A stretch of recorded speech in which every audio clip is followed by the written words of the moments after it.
Is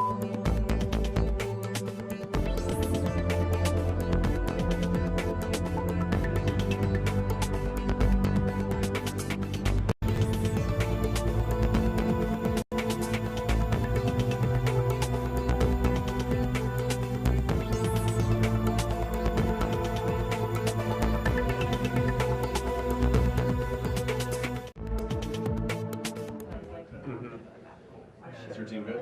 The thing is, when we know that, like we know things will turn into we know we've got tons of possibilities. This is the same shit. It's like I look like the total points. It's great on total points. Record 3-2.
Thanks for your patience.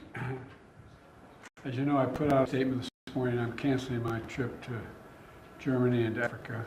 I'm going to try to work those out later, but I just don't think I can be out of the country at this time.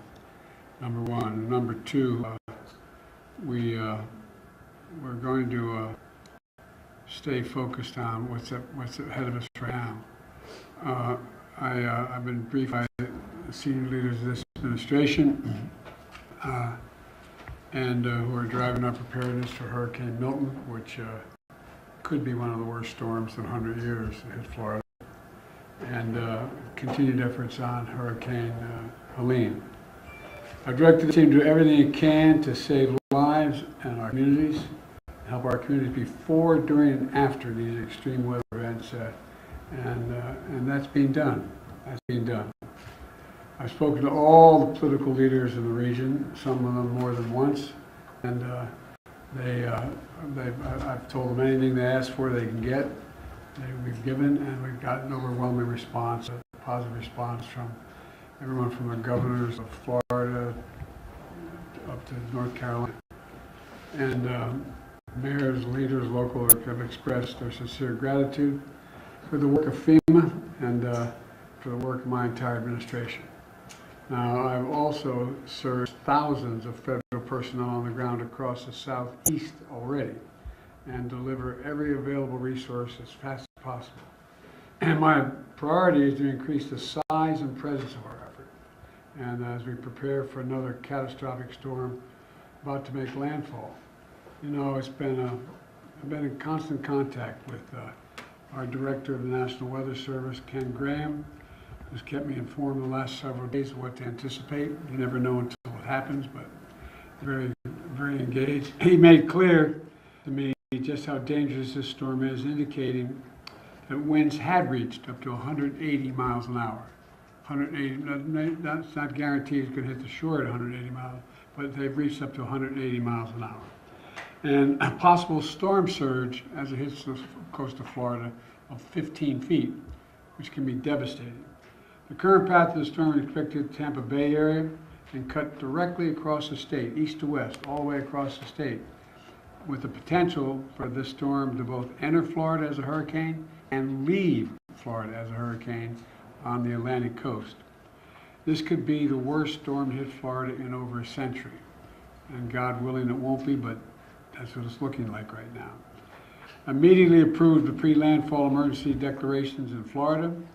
This is the second one in a week, the second time in a week, and there have been two before that, by the way. I sent FEMA Administrator Criswell down to Florida yesterday to work intensively with the state and local partners as we prepare to deploy more resources. She's going to continue that work between Florida and North Carolina in the coming days. I'm calling on the airlines and other companies to provide as much service as possible to accommodate evacuations and not to engage in price gouging, to just do it on the level. And last night I spoke again with the governor of Florida, DeSantis, and Tampa Mayor Castro, Castor, and I made it clear to them they should reach out, including to me directly, with everything else they may need as they see this storm hits. I gave them my personal number to contact me here in the White House. Most importantly, I've urged everyone currently located in Hurricane Milton's path to listen to local officials and follow safety instructions. You all have been reporting on the highways, shoulders being opened, everybody's heading out. And if you're under evacuation orders, you should evacuate now. You should have already evacuated. It's a matter of life and death, and that's not hyperbole. It's a matter of life and death. So let me add that FEMA has provided 300 ambulances to move people who can't move themselves out of healthcare facilities. And while we prepare for Hurricane Milton, we're still surging resources in North Carolina, Georgia, South Carolina, Florida, Tennessee to respond to Hurricane Helene. And it's real. The impact is still there. And we're going to leave, we're not going to leave until the job is done. It's going to take time, and before it's all over, it's going to take tens of billions of dollars to get it done. And Kamala and I are keeping all of you in our prayers out there. There's a lot of people. The good news is, just before we called you in, I received information that the number of missing persons has been significantly reduced, lost from the first hurricane.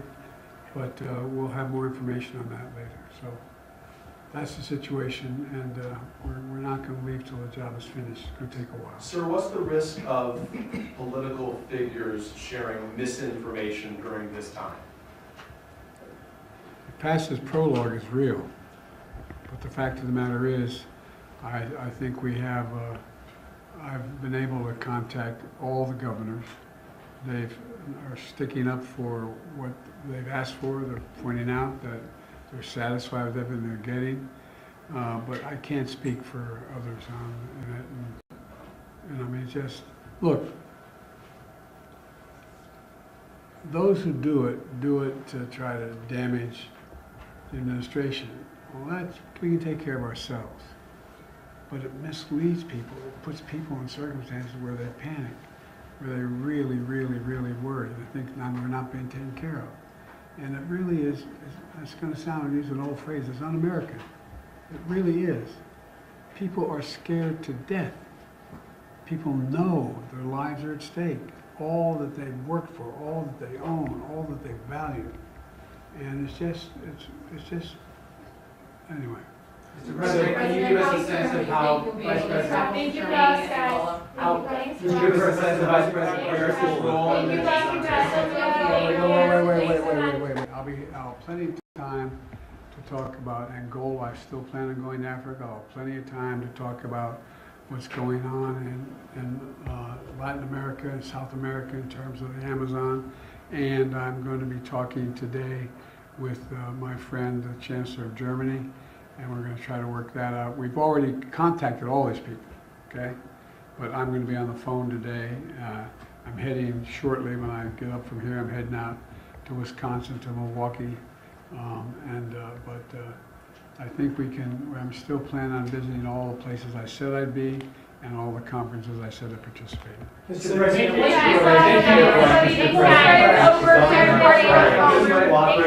as far as everything you'd like to do.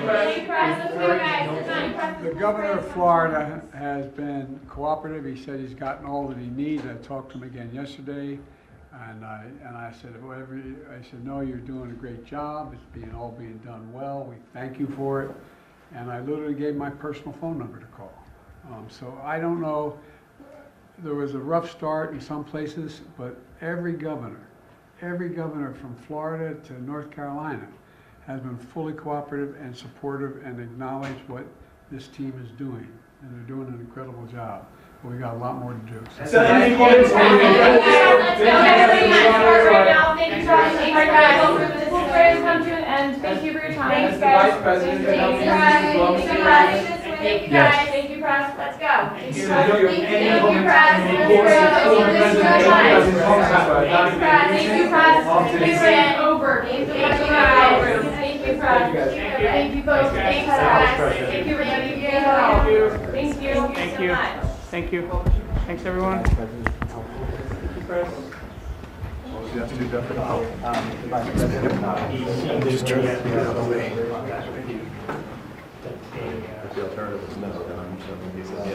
No, keep this on. We're going to the park.